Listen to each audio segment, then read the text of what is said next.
Welcome to Tabletop Gaming Guild. Tabletop Gaming Guild is all about the experience and memories that playing tabletop games with friends and families can create. Today we'll be talking about ambience in gaming.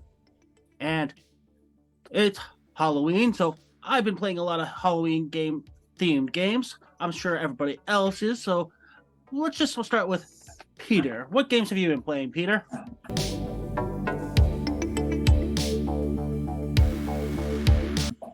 So I have played recently. We had our library game day, and so I got to play through three board games that were very Halloween focused. First, we've talked about a lot on the channel, specifically me, and that is Betrayal at House on the Hill. Is one of the games that got me into the hobby back in the day, and I still like to go back to it every once in a while.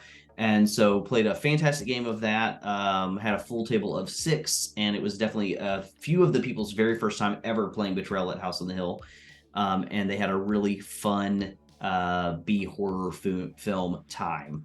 Then we also played Grinder, or not Grinder, Grindhouse. I apologize, Grindhouse.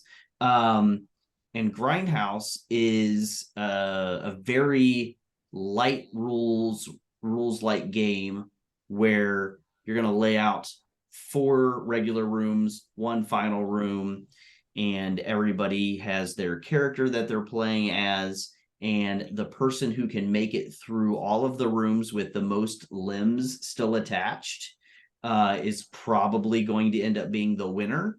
Unless you die and become a ghost, and your ghost has a win condition as well, and the ghost can sometimes win also. But if the entire party dies before the game ends, then the host of the party wins, which just means the game wins. It was okay. Not my favorite game. It definitely needs probably a little bit more going on for it, and it's weird because you're not co-oping this game. Personality wise, some of the characters are going to try to kill the other characters because they want to be the ones to finish and win. And when you become a ghost, each ghost has abilities that they can use. Some of the ghosts are also trying to hurt people, and some ghosts are trying to heal people. It was a very different game, but it plays in about 15 to 20 minutes, so it's a nice easy filler. So that was okay. Grindhouse. And then the last one that we played, Evan ran for us, and that was The Blood on the Clock Tower, which was probably the first social deduction game I've played in a long time that made me want to play it again. I'm still not 100% sold on it. Like, this is a game that I want to play a ton, but I liked it enough that I would enjoy playing it again. So those are the 3 Halloween-ish horror-themed games that I've played recently. What about you, Evan? So, as I come out underneath of my hood, as I'm getting fairly warm in it, um, so much like Peter said, Library Game Day happened. I got and ran 2 different games of Blood on the Clock Tower. I've talked about it quite a few times. Recent a social deduction game plays anywhere from 5 to up to 20 people at any given time. But unlike most social deduction games, it is a game where if you die, you're not out of the game. There's a lot more of information gathering as opposed to just straight up reading other people. So there is a puzzle that can be solved based off of the information that you get, which is where it shines above games such as like Werewolf and stuff like that. I'm really, really high on this game. It is very high on my list. I actually got another set of games set up here for in a couple weeks, and I'm excited to run them. I got pretty well full player counts for them, so I'm really excited for that to happen. And running the game here in the future for quite a few more people. So that really kind of sums up since the last time we talked about it. So I'll kick it over to Nathan, who's I'm sure got a couple games he wants to talk about. Yeah, I've had a wide spectrum of quality in games lately.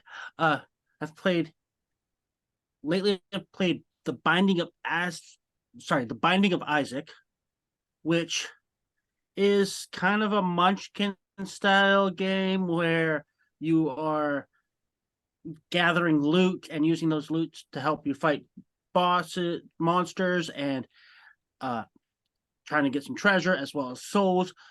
But it's very much you're relying heavily on luck to try to beat these monsters, and you can use those cards to change the rules and how things are played. But a lot of it comes down to, do you have the right card? Does somebody have a card that can stop you? And I absolutely hated this game. It made Munchin look good, actually. I just wanted the game to end as quickly as possible. I've heard that with that game, it's very either you really like it or you don't. There's no middle usually. Yeah. We played The Bloody Inn on the channel, and you can watch our recording of that, see what that's about. It's a game I like the theme of it. I don't think the mechanics are as strong as the theme, but it's still worth playing.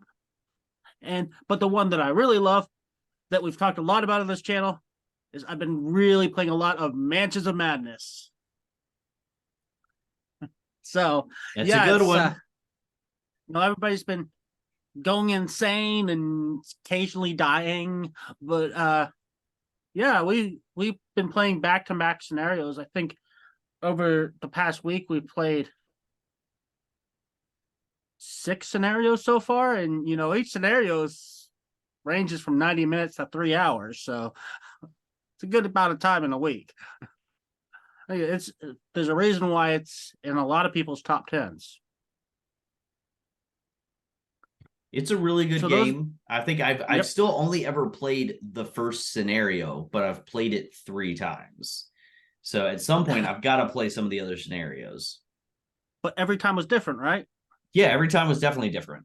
So I really enjoyed. I think every time was different, except for the fact that I'm pretty sure I died every single time.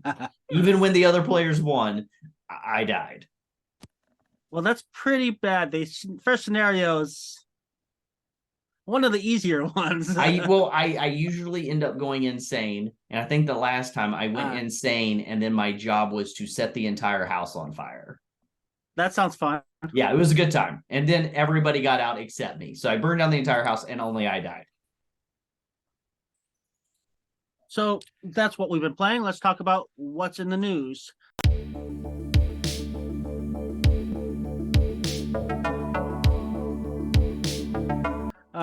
I don't really have much new to talk about myself, so I know Evan has some things.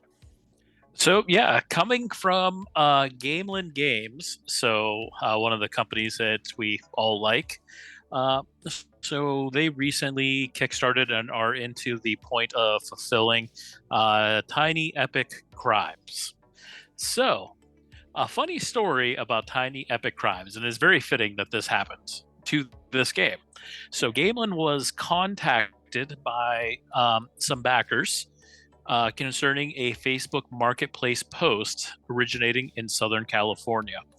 And the post advertised a sale of a brand new board game by the pallet. And prominently displayed was Tiny Epic Crimes and Tiny Epic Crimes Kingpin on top of that. That raised some suspicions, and they were in the final stages of fulfilling. So it's not out for, in-game stores or anything like that. So only backers are only getting the games right now. So they're trying to figure out, well, where did this come from? Well, at that point, they had about 2,000 backers that hadn't got fulfilled. They were waiting for their games. And the last they knew is these pallets were in Southern California. Well, just before this all happened, their fulfillment partner just informed them that there was a pallet of games that just went missing, and they didn't know what happened. And the tracking for the games at that point had been marked as delivered. So they were like, well, this is not good. How are we going to find out, are these our games? And how are we going to get these to these people here? They were trying to figure it out. Well, the best part about the story is through a bunch of backers for this game, they were able to figure out a person's name, phone number, where they could meet them, all this stuff to get this pallet back. So they contacted the local police department, a police department over there. There was a lot of going ons trying to figure out jurisdiction, whether they wanted to, the police departments wanted to get involved with this because there's a lot of gray area and trying to prove where it is, is it actually theirs and all this stuff. Eventually gets to a point that a detective goes, talks to this guy after they show up in Southern California. Apparently the reseller that put it on Facebook Marketplace bought it from somebody else who apparently liberated it from this warehouse. And it was actually the 2000-ish games that were missing from the distribution center. So they were able to actually recover their games, rent a U-Haul, load it all up, take it back to Gamelin Games' headquarters, and are now able to reship them out to the backers. So to the backer community, they were able to recover everything and are able to get it back to the customers. So weird story that happens to a game about crime and resolved into a very happy ending. That I'm glad is you talked crazy. I'm glad you talked about this because I was just hearing about this a few minutes before we started recording. Didn't get enough information to actually be able to talk about it. So, and there's a whole bunch more about that. And if you want to read it, Gamelin actually put it right into the updates for Tiny Epic Crime, so you can read the whole thing about it in there. I got the news directly from that. I didn't back it, but it just popped up in one of my feeds, and I was like, well, this looks interesting. And I read that, and I'm like, wow. Wild. News from the RPG world. So, one, Free League Publishing today, as of recording, October 26th, they have released their latest Lovecraft book. So they have a couple of fully illustrated books that I think this is maybe their second or third one that they have put out. And this one is Lovecraft's The Dunwich Horror, illustrated by Francois Berenger. And so it says, enter the desolate, decrepit Massachusetts village of Dunwich, a village lost in the depths of the inhospitable countryside with its dark, bramble-covered valleys. Ancient witch stories live on, and strange underground noises sometimes echo beneath the hills, topped by mysterious stone circles. Brace thyself for a tale of dark rituals, witchcraft, and the looming shadow of the old ones awaits. So I'm looking forward to getting a copy of this, taking a look at it. And the pictures, the illustrations look fantastic and incredibly creepy. So I'm looking forward to this one. And like I said, became available today. And then the other big news in the RPG world, if you are somebody who is into MCDM, which is Matt Colville's RPG company, which it brings out a bunch of 5e adjacent items. They have just released their latest 5e class called the Talent, and it is all about psionics. So people who can control things with their brains, whether that be enhancing their body or throwing things around with their mind or lighting things on fire. And it is a really, really cool class that I can't wait to create a character for any upcoming D&D game. So I'm looking forward to it. It looks awesome. It is, I think, trying to remember how much they're charging for it. It's a PDF. I think it's $15 on their site, but it is over 100 pages worth of content because they create the class, and then they also have added additional things for the dungeon masters as well to throw into their games, some psionic creatures and NPCs to throw into their game. And just like every other MCDM product, it is filled with amazing art. So I've been really looking forward to this one. I think this is their second published class. They previously had done one called the Beast Heart, which everybody was kind of like this was the Ranger that 5e should have had from the beginning. And so they do a really great job of making awesome 5e supplements. And I'm also really excited because they are currently in production or currently in creation mode for their very own RPG. So they're finally, after the talent, they're veering away from 5e so that they can create their very own RPG from scratch. And so I've been focused on that as well. So those are my two big things of news.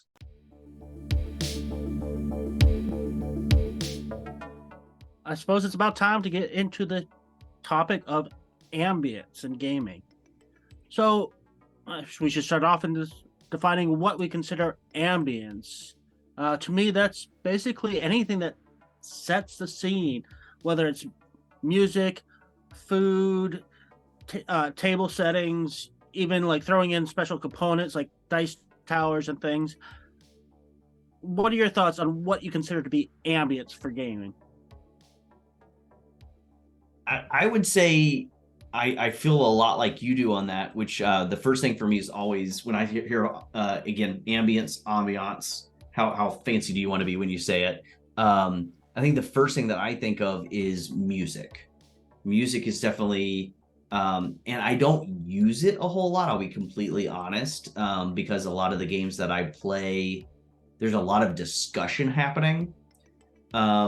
And so I've never really taken the time to pick out a lot of music and then have it play very subtly in the background, because it's got to fit, right? Like you don't want it to be so loud that you can't have your discussions, but you also want it loud enough that it actually makes a difference, I guess. But music is definitely the first thing that I think of when I hear that word. What about you, Evan? So ambiance really is anything that's going to help set the tone, the mood, and enhance it. Just like what you guys mentioned, food, music, even down to decorations or whatnot. And it's not a necessity by all means, any means. I mean, we played at the library, had a great time. There was next to no ambiance into that. I mean, we were definitely in a large conference room, and we were playing, and there was no extra music, no nothing there. But it doesn't detract from the games themselves. So, yeah, I mean, it's really anything that'll help push it above and beyond what the game is able and capable of doing, I think is the best way to really look at it itself. So the library geek in me goes ahead and Googles the definition for ambiance, and it is the character and atmosphere of a place. Thank you, Webster's. Thank you, Webster's. So yeah, music is one. I always have music when I'm playing, but I don't play so many social games. So I tend to play a lot of Euros, a lot of longer form games where there is a lot more time spent thinking and less time spent discussing. So, especially for games where there's potential for downtime between turns, to me, it's important to have something going on, some music or something. I try to make it fit the style of game. Sometimes it's a little bit hard. It's more important for the more highly thematic games, but a lot of the best highly thematic games like Mansions of Madness have their own soundtrack to go with it anyways. So, and that's mostly just ambient noise, so just spooky sounds, and that's great. Actually, that's good enough. So, I was going to say, I think the most recent example that I've had of gaming experiences where we have used music to help set the mood for the game. I've been playing through a campaign of Star Wars Imperial Assault. And in that game, we have been playing Star Wars soundtrack music pretty much in the very light in the background. And I have found that to be a good addition, especially because we're playing it online. So I don't have the added benefit of just having the people in the room with me. And because sometimes just having your friends around you is kind of, for me, is enough. of just like, yeah, that we are in game night. This is fun. If I'm just sitting at my computer with my headphones on, then having that music lightly in the background, I have found to be good. Actually, there's a joke with my family. If somebody wants to play a game, they'll turn on the music, and then everybody will know, oh, it's time to play a game. Is it like specific music lets you know that it's time for a specific game? No, it's just They just if there's play music and it's time to play. Yeah. Nice. So music itself is one of those.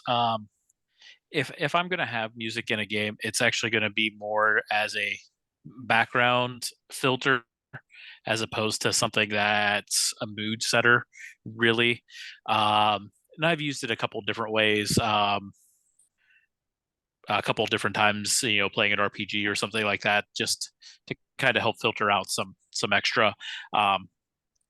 It's hard because trying to use it as a mood setter, how long are you playing, and can you find something that'll fit into X amount of hours, is difficult. But if I can use it to enhance a little background, like, oh, we're playing an RPG and you're at a tavern for 20 minutes, I can find tavern chatter for 20 minutes. That's a quick YouTube search. But we're going to play Dead of Winter for 3 hours.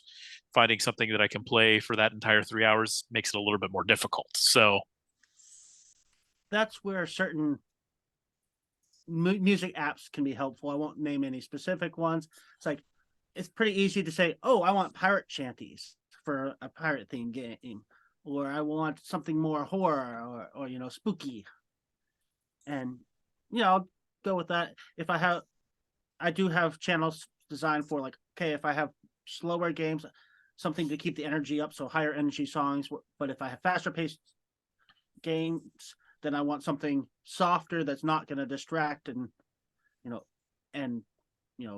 interrupt the game. So I guess like one of the things we had talked about, maybe talking about, was are there any specific games that you all have played that you felt like helping to set that mood, helping to create that ambiance, really made it shine more than if you played it without? Like, to give some people like the very specific examples. What do you guys think? So one, I think it adds a little bit of an immersive feel.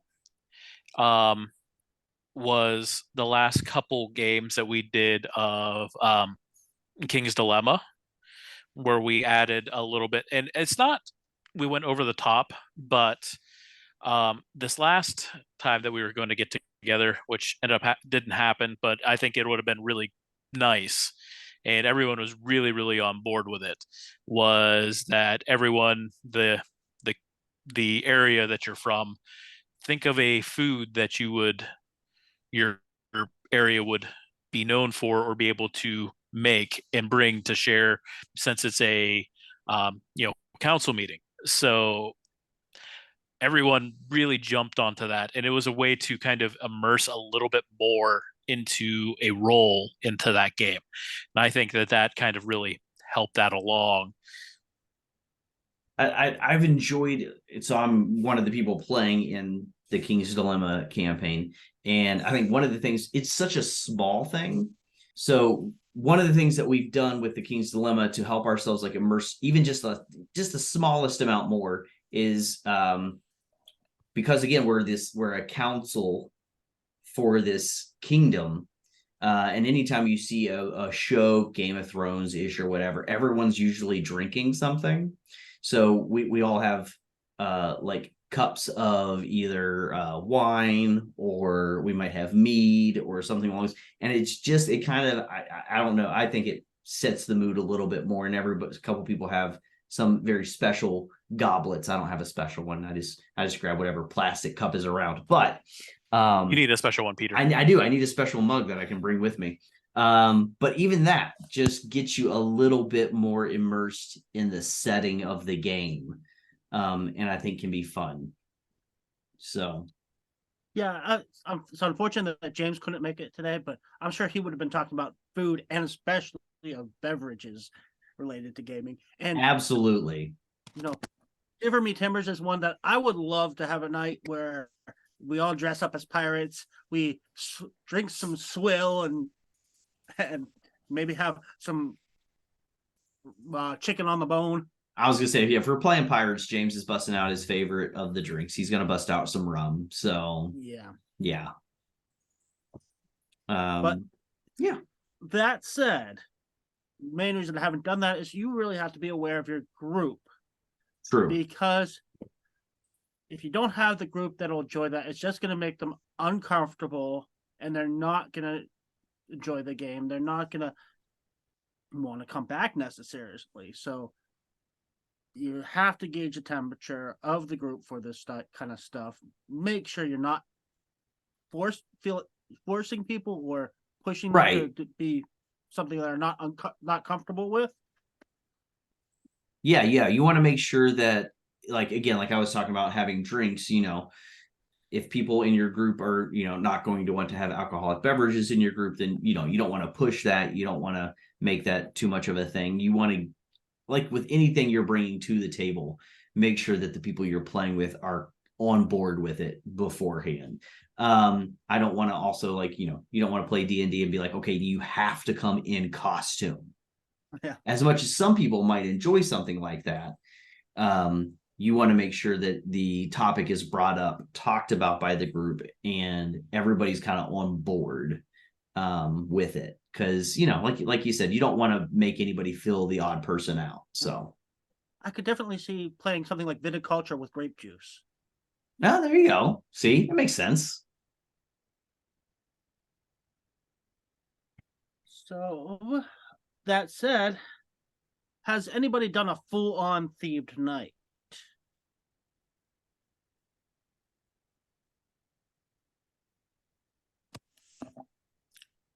So no, but would I like to? Yes.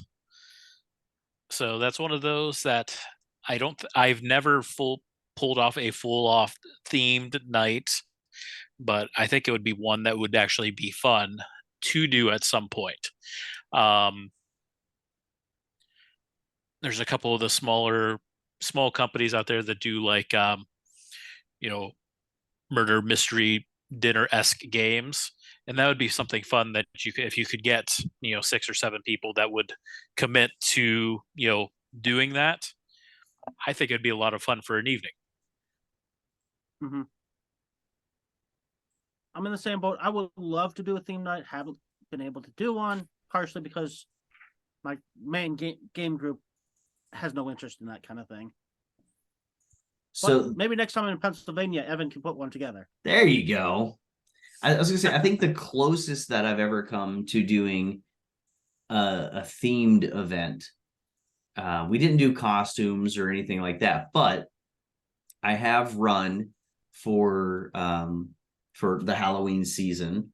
I have run before a specific Dungeons and Dragons Halloween themed adventure where everybody was fully on board. We utilized music for the adventure because the adventure I ran actually came with a Spotify playlist. And so we leaned into it, and I'll go ahead and mention it. It was, I think it's called A Night at Strahd's.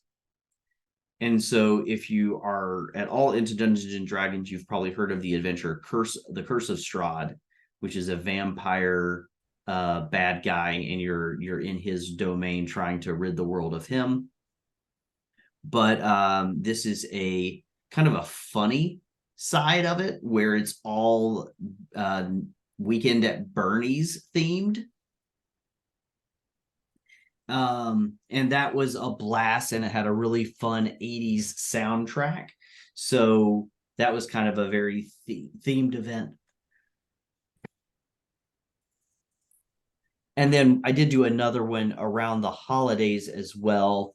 And this one was actually put together by the players, but they surprised me by having every single one of their characters have a character built around and named after a holiday themed character. So I remember specifically my wife put together a character that was a ranger that was based off of Ralphie from A Christmas Story, with the Red Ryder BB gun and everything. I can't remember as Red Ryder bow and arrow, but they all did that, and that was really fun. And that's probably as close as I've come to doing a themed event, probably. Yeah, and along those notes, with the level of expectations of holidays versus normal game nights, I definitely think that holidays kind of quote unquote pushes that a little bit more. So, like Halloween wise, you want to play more of the spookier games, and it does have that feeling that you'd want to, do a little bit extra with that. And the same with Christmas time. I know the ongoing Pathfinder game that I have, it's been running now for 2 years, maybe 3 years now. And every Christmas time, whenever we can get together in December, we try to do a Christmas themed adventure that's completely, not even related to the campaign itself. It is definitely way out there, but it's something a little extra and fun for the group. And I think it has that little bit of a level of expectation to, kind of put that in there.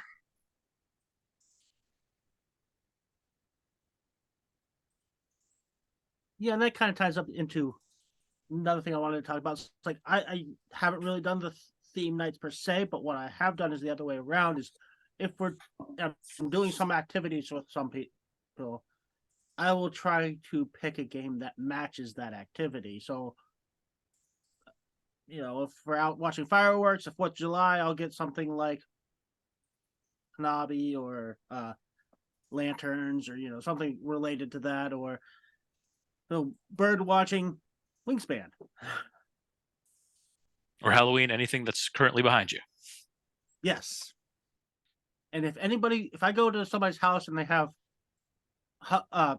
themed snacks, that's all great for me. I love any type of cookies, but if it's shaped like one of the characters in the game, then all for that.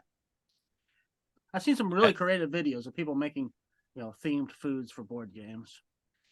Which is the next thing that we could talk about that definitely fits with the ambiance, is food while gaming. I am very much a food driven person. You don't get to be a portly person by not being food driven. But, when it comes to ambiance, food, to have food that matches with what you're playing, I think is kind of a neat feature. But it's definitely not a necessity. But I do enjoy having at least some kind of snackage, but again, not a necessary thing. But, if I'm coming to play games with you and you bring me out food, I will be your friend forever, probably. So, and very much as Peter has played multiple games here with me, we're very much you're going to hang out with us for a while and play games. Here's probably more food than you could possibly eat. Absolutely. Tons and tons of food. I am very much I enjoy having the food while playing. I know there are people out there that are very much, I don't want food around when I'm playing because for whatever reasons that you have. By all means, if that's how you feel, that's how you feel. I am very opposite of that, and I want food and more food while I'm playing. So now the thing about themed foods is what theme you're trying to match can be pretty important, because if we're playing the Bloody Inn, I'm not sure I want to eat whatever you bring out. It's mostly beef. Okay.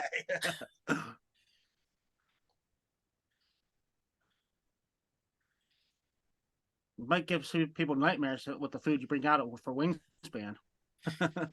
KFC is appropriate. True.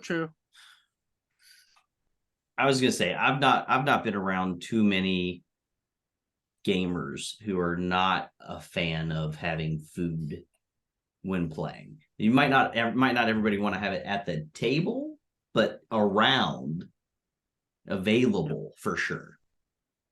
I've definitely seen plenty of times where it's like on a side table. Yeah, I for haven't sure. seen too many people who wants it on the table itself, but generally side table is fine. Yeah. Yeah, when we get together for a Pathfinder game, usually in the recap, because it's usually about a month to 2 months in between sessions, just because of scheduling. So the first 30 to 45 minutes is recapping everything that happened previously, and there's usually a big bowl of snacks in the middle of the table while that's all going on. So, and then the ongoing joke in our house too is the only person that eats the candy from all the holidays is our friend Jose, because he will plow through our candy that my children, for some odd reason, don't eat. So, It's true. I've been there. I've seen it. but yeah, I'll put the food front and center. It'll be right there on the table until we need the table space, and it'll be within arm's reach next to you. Yeah, not too far away. I don't want to have to go too far for it. Yes. Now I'll that could say be a disaster if you're playing a dexterity game. Well, you just don't play those kind of games, so Yeah. Yeah. I know the couple of times that we've played with James definitely make sure the snacks are readily available for us too. So he's very much on that train. Yeah, absolutely. So one that I just thought of, and it kind of goes around with my background here. What is your guys' thoughts of on location games? Like not Ooh. even a, let's go to like the library or something like that, but someplace Yeah. that would be a step above and beyond to go play a game. So I will say I like this idea a lot. I know at one point our group was talking about going to, I can't even remember the name of it now. It's over in Ohio though, and it's a castle-ish place, where everything is definitely more of a medieval feel, and you can go there and they've got a board game library, and they've got rooms that you can rent and stay there for the night or two, um, and play. That kind of thing definitely intrigues me. I know that over the last few years, a very popular thing, there's a group that does Dungeons and Dragons in a castle, and they go around not just the country but around the world in a couple of countries, and they will like rent out castles for a weekend and run Dungeons and Dragons, and it's a big, fairly expensive paid experience that you can do. And that idea I think is really intriguing as well. Like, I would, if I had the money to just throw away and the time, I would definitely do something like that. I think that would be a lot of fun personally. Yeah. Yeah, I saw one of those. It popped up in my Facebook feed a couple different times. That it's the closest one that I think I've seen is over toward Philadelphia, which is on the other side of the state from where we are. But it's like a full weekend, and it looks amazing. It absolutely fun and extremely expensive. Um, Again, if I had the unlimited disposable income, sure, why not? But that's not the case. Um, but I would say that if an on location game would be super cool to do. Practicality wise, unfortunately, it's just not. But would I like to try it at least some point? I absolutely would. My wife and I, we went down into Pittsburgh, and there was this store that we went to that had all sorts of like 20s and 30s like hats and decor and some like occulty kind of stuff in it and stuff like that. And they had a speakeasy back room. And going into that, I was like, "Oh, this is really cool!" And it had like red lights and stuff like that. One of the first things I thought of was like, "This would be a cool place to rent out to play Blood on the Clock Tower in." And my wife was like, "Yeah, actually, it would be." And found out that they actually do rent that out, but I didn't inquire anything about pricing or not because it's probably not cost effective to do so. But it was just one of those like That would be super cool to do. So I was going to say, Practicality. yeah. So something along these lines, though, like again, wanting to set the ambiance, wanting to give everybody a very immersive experience, probably the most accessible version of that for us here in Butler would be your parents' basement with their they've got that big room up in the attic, right? Up in the upper floor where it's got the boardroom. It's got the massive table that they've got a projector that can project all of your maps onto the table below. And everything is done up in very fantasy-ish decor. And so probably that would be like a fairly inexpensive version of trying to get as immersive or on location as you could get in our area. And I'm sure there are places like that in other cities around. But yeah, the idea of using more props, music, and decor to set that ambiance, I think that would probably be one of the easier versions for us, anyways, in our area. I wonder if any of the viewers could mention in their in the comments of some of the places where they live or nearby them that they think would fit that kind of feel, where maybe the ambiance is already done up for you and you can just go and rent the space and play your games. I think that would be pretty cool to see.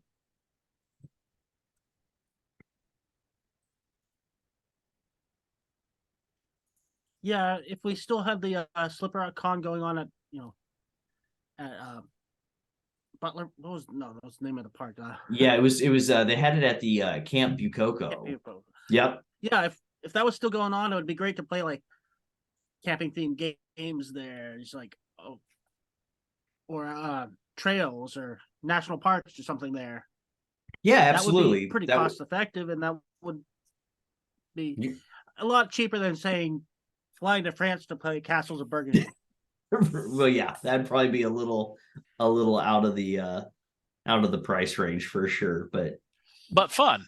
Well, yeah. I mean, so we've talked about as a group maybe even traveling to my family has a camp in the woods in West Virginia.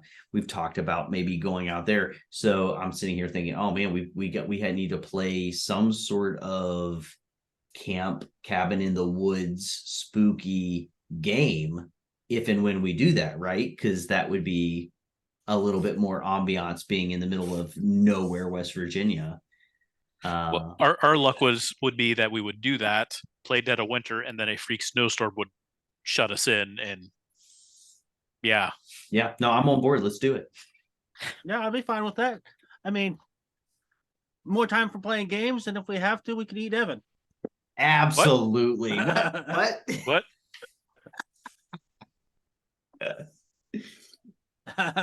I see that sword. I see what you got there.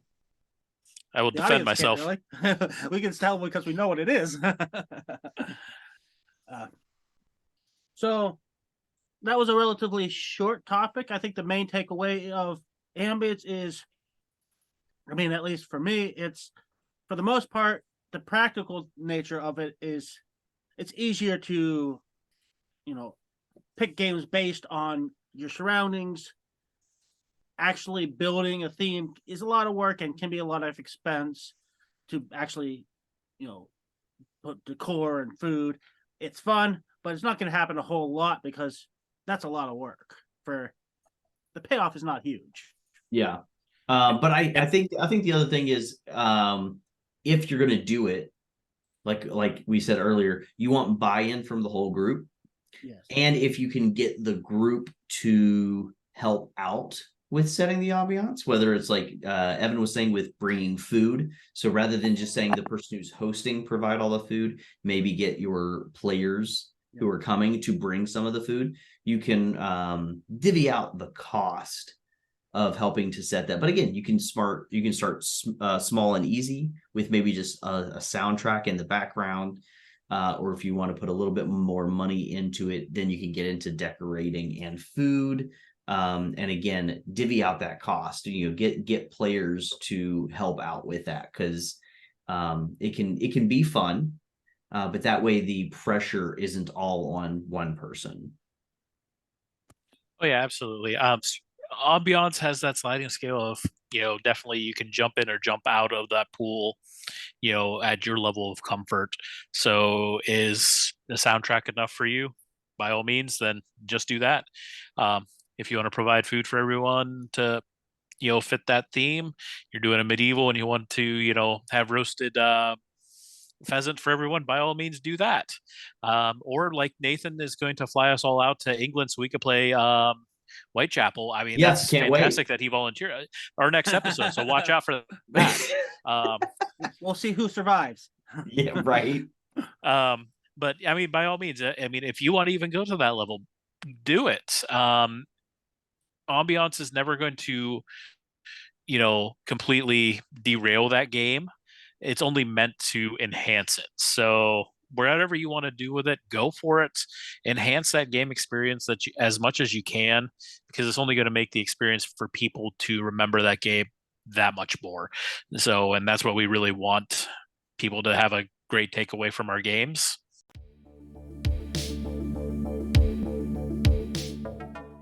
Okay, so welcome to the silly game this week. So this silly game is basically, I'm gonna have them try to guess the name of the expansion for Wingspan. This belongs to Wiz. Okay. So we want. It could be base game, it could be Europe, it could be Oceania, or it can be Asia. Okay. And if you want bonus points, you can guess the actual name of the bird. Okay. So it's base game, it's Europe, it's Oceania. Yeah, it's North America, Europe, Oceania, or Asia. Okay. All right. So, question. Yes. Is there a handicap for somebody that has yet to play Wingspan? What? Well, if you haven't played Wingspan, then, well, hopefully you know birds. Oh my good. Well, I will. Okay, we'll say this. Evan has never played, apparently, which I can't believe he's never played Wingspan at this point. But I have also only ever played with the base game. So that's the North America. So you're not too handicapped here, Evan, because I've only ever played with the base game. Okay. All right. So how are we deciding who gets to go first? Well, we'll start with Evan as his handicap. And not only do you get to see the bird, hopefully you can hear it. That volume is way too low. Go for it again. Okay, so this is actually from the Wingspan app. Okay. It allows you to take your phone and swipe it over the card and hear the birds. So let's see if you can hear it this time. That is so weird. Okay, we'll forget the sound. I can send you the sounds, but that would be... No, just forget. Yeah, forget the sounds. We'll just go off the picture. That'll be fine. Okay, so, Evan, can you name what expansion, aka what region this bird comes from? And for bonus points, can you name the bird? Extra bonus points if you need the Latin name for it. So I'm going to state this right off the top. There will be no Latin name guessing on my part. 0. Chances are I will probably not be able to name most of these birds. I'm going to probably say that this is a Europe.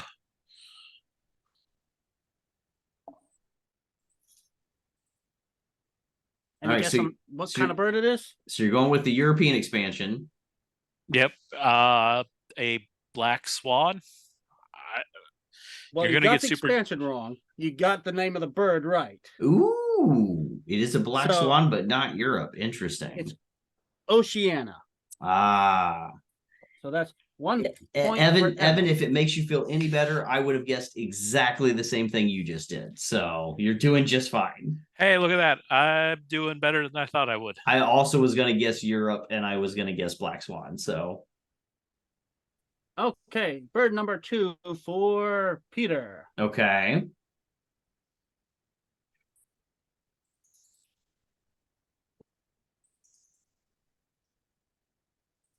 So right now I'm still, we're just seeing the Black Swan. Really? Yep. What the There hell we is go. going on here? You should be seeing a pink one. Yep, I now do see a pink one. Ooh, okay. I am guessing this is going to be an egret of some kind. And I am going to guess Oceania as well. This is actually from the Americas, so North American base game. Okay. It's a Rosetta Spoonbill. Spoonbill. I would never have guessed a spoonbill on that one. Okay. All right. Pop up. Would you pop up already? Here we go. So, Evan, your handicap one. Is that a North American pigeon? Okay, well, it's apparently from the European expansion. Uh-huh. Oh, sorry, Asian expansion. Okay. It's a rock pigeon. I'll give you the pigeon. You get a point for pigeon. Well, it migrates through North America, so I should get a little bit more. So you said that's from the Asian expansion. Yes. Okay. So, all right. Yeah, so the rock pigeon is from Asia and Africa. Interesting. Okay. And Europe as well, but it's from the Asian expansion. Okay, bird number 4 for Peter. So we've got Evan's got what, 3 points, and I've got 0. 2 points, 2-0 right now. 2-0. Okay, 2-0. Sure, why not? We're gonna say North American expansion or North American base game, and I have 0 clue as to what kind of bird that is. I'm gonna say the egret again, because that's like the only thin, long-legged bird that I really know. So still no points for Peter. It's a there European expansion, and it's a white stork. A stork. Okay. If it was carrying a baby in its beak, you probably then I would have known it. I would have known it for sure. There we go. Ooh, And that's a cool looking one. Evan's bird. I like that one. It's pretty. Is it a North American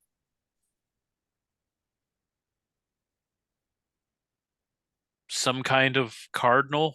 It's not red enough, but Well, it's a really well-known bird that any birder will be annoyed that you don't know it. well, the birders don't want to know what I think about them. So it is North American, so you do get a point for that. Nice.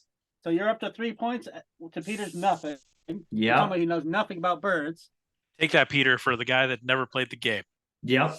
I knew this one was North American. I also don't know the name of the bird though. It is a cedar waxwing. Sure it is. I don't believe you. Nope, I think you just made it up just now. Oh my gosh. Can you give me a bird I might know, Nathan? Nope. The answer to this one is I don't know and I don't know. I'm going to say European so that hopefully I get the expansion correct, but I probably won't. And I have no idea what bird it is. It's actually Asian, and it's a house crow. Oh my gosh. All right. So we're 3-0. Evan thought he was not going to do well because he's not played this game before. I'm doing terrible. What is that? That's a hard one. That's a dinosaur is what that is. It is not a bird. It's a dinosaur. Look at those feet. Okay, can I say extinct? Yeah, right? No, you cannot. Gosh, I'm gonna it go. is. It's a dinosaur. Look at the feet and look at the little fin thing on its head. It's an absolute dinosaur. I'm gonna I won't argue go that. oceanic because it's weird, and Yeah. that's gonna have some weird name that has 4 vowels in it. Uh, it has 3 vowels. 3 vowels, not 4. Okay. It is Okay. Oceania. Oh, good So you job. get You a got a point for point. that. Got a point. It is a southern cassowary. And the So sad this is thing, so these this are is the this ones has I thought would gone. be easiest. Yeah, no, this is going from being what Nathan thought was a silly game to just being a very hard game, is what it is. You thought say the name of that bird again, and you thought it would be easy. Southern cassowary And you thought that would be easy. is one that I recognized. Yeah, but you actually look at birds, right? Not really. My family does. Okay, My dad loves birds. Evan, does your family look at birds at all? This is my opinion on birds. You can't I see it. can't see it. No, still can't see it. Still can't see it. Still We're can't never see going to be it. able to see it. It's a KFC box. Yeah, Oh. exactly. So this is the North American base game. This is a raven. Okay. No. It's European, and this is the carrion crow. Okay, there you go. See, But I can see you going for raven. That makes sense. crows and ravens are hard for me to tell apart for sure. Oh, I think I might have actually gotten this one if I had this one. Thanks for giving it to Evan. There you go, Evan. That looks like a pheasant. Yep. And I'm gonna say that's would that be North American or Yes. does that be Yep. European? I'll say North American. I also would have said North American pheasant. So, This one is an Asian green pheasant. oh well, you got pheasant though. You got I got pheasant. That's a pheasant. So you're 5-0. 5-0. How much more does Peter have to endure? Okay. Well, if you get the Latin name on this next one, Peter, I will say that you win. Okay. Oh, Nathan, you're the worst. I literally have zero clue. I'm gonna say North American. I have no idea what kind of bird that is. Nope. It's Is it a heron? Oceania.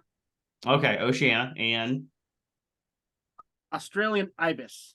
ibis. Okay. No, I cede the game. I no longer want to play not this silly game, but this stupid game. I'll give Evan one more. But he had the first one. Why would he get one more? Just because I want to give him this one. Well, it's an owl. Yeah, it is. It's probably some kind of weird Asian owl that we don't know about. So No, it's a straight barn owl.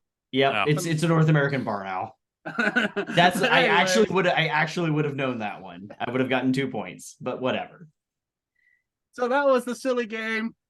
Peter got absolutely annihilated by the guy who's never played the game and knows nothing about birds. I don't play the game so that I memorize the names of the birds.